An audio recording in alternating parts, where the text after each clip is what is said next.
कैसे हो मुजफ्फरपुर वालों? का हाल बा? ठीक बा?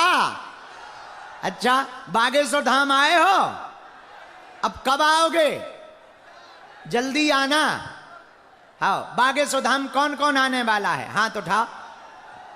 पक्का? पक्का? पक्का? जाओ, हम भी वचन दे रहे, आज से तुम्हारी समस्याएं तुम्हारी नहीं है, हमारे बागेश्वर बालाजी की हैं। सबकी अर्जी लगेगी, सामूहिक अर्जी तो लगेगी ही लगेगी। हम बालाजी से प्रार्थना कर रहे, तुम लोगों की श्रद्धा देखकर, इतनी रात को भक्ति देखकर हम अपने गुरुजी से प्रार्थना कर रहे कि हे बालाजी, अब आप आओ, जितने लोगों की हो सके अर्जी लग जाए ताकि तुम लोगों का भला हो जावे। बाबा गरीबनाथ की भूमि है बिहार की, मुजफ्फरपुर की यह नगरी, जहां बाबा गरीबनाथ महादेव विराजमान है। हर सावन को कांवड़िया आकर के जल चढ़ाते हैं। अद्भुत भूमि है भगवान शंकर की। इस भूमि पर भगवान भूत भावन का निवास है। भोले बाबा सामंजस्य के देवता हैं और हम तो भोले बाबा से यही प्रार्थना कर रहे, इस देश में जो अभी प्रपंच चल रहे हैं वो शांत हो जाएं, बिहार के सब लोगों का भला हो जाए, भारत का भला हो जाए, हिंदू सुरक्षित हो जाएं और भारत हिंदू राष्ट्र हो जाए। अभी पहलगांव में धर्म पूछ करके मारा, धर्म विरोधियों ने बिगड़ैल औलाद के रूप में पाकिस्तान ने अपना बुरा चेहरा दिखाया।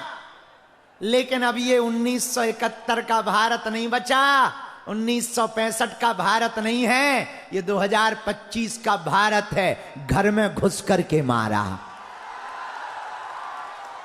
उन्होंने, हमारी भारतीय माताओं के सुहाग को उजाड़ा, सिंदूर को उजाड़ा।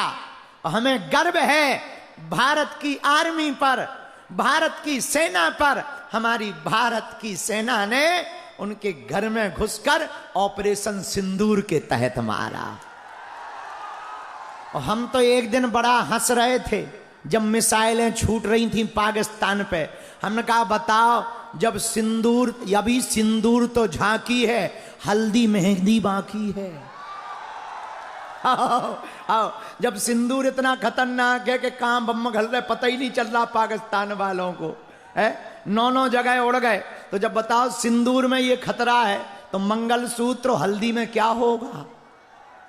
पाकिस्तान को समझ लेना चाहिए कि खतरा लंबा है। अच्छा देखो पाकिस्तान कितना पगला है। हम लोग चाइना के चार्जर पे भरोसा नहीं करते, वो चाइना की मिसाइलों पे भरोसा कर लेते। कितना पागल है पाकिस्तान भैया। लेकिन धन्य है भारत की आर्मी जिसके कारण हम सब सुरक्षित हैं। पर हिंदुओं, एक बात तो समझनी पड़ेगी, अगर हम हिंदू एक नहीं होंगे, हम सब हिंदू एक नहीं होंगे तो एक दिन तुम्हारे घर में घुस कर के ये मारेंगे। अगर इन्हें मुंह तोड़ जवाब देना है तो भारत को हिंदू राष्ट्र बनाना होगा। और अभी देश में जातिवाद के नाम पर चर्चाएं हो रही। हमें जातिगत जनगणना से दिक्कत नहीं है, लेकिन यहां पर पत्रकार बंधु बैठे, इन्हें भी कुछ मसाला चाहिए। ये आई इसी चक्कर में है। तो पत्रकार बंधुओं, हमारी सुन लो, रिकॉर्ड कर लो, काम की बात है तुम्हारे। हमें भारत में जातिगत जनगणना तो चाहिए, लेकिन हम चाहते हैं भारत की जातियों की गिनती की बजाय ये गिनती की जाए कि अमीर कितने हैं और गरीब कितने हैं। 2 जातियों की गिनती हो, एक अमीर कितने हैं, दूसरा गरीब कितने हैं, ताकि जो गरीब हैं उनके लिए कुछ उपाय किया जाए। अगर ऐसा होगा तो देश बचेगा, ऐसा होगा तो देश बढ़ेगा, ऐसा होगा तो देश सुरक्षित होगा।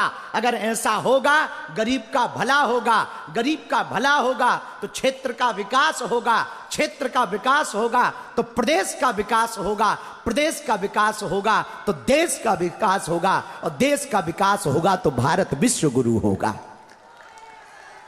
लेकिन हम लोग पढ़े हैं जातिगत जनगणना में, हम पढ़े हैं जातियों में। एक बात याद रखना, कंधों से ऊंची छाती नहीं होती। आगे का याद है? कंधों से ऊंची और धर्म से बढ़कर कोई जाति नहीं होती। और बिहार वालों, लोग हमसे पूछते हैं बाबा तुम चाहते क्या हो? तो मैं बता दें हम क्या चाहते? कह दो, बताओ। चाहे पूछ लो, पूछो, अरे जोर से तो पूछो। हम तो भैया मंदिरों में भीड़, सड़कों पे तूफान चाहते हैं, राम राज्य से भरा हिंदुस्तान चाहते हैं। हारे हारे भारत हिंदू राष्ट्र की, वंदे वंदे बागेश्वर धाम की, बालाजी महाराज की, बाबा गरीबनाथ की, बाबा बागेश्वर की, सन्यासी बाबा की, अपने अपने मताई बाप की, अपने अपने गुरुदेव भगवान की, और जितने भी वहां ग्राउंड में, सामने वहां रोड पर, वहां बगल में खड़े हैं, आप सबकी जय।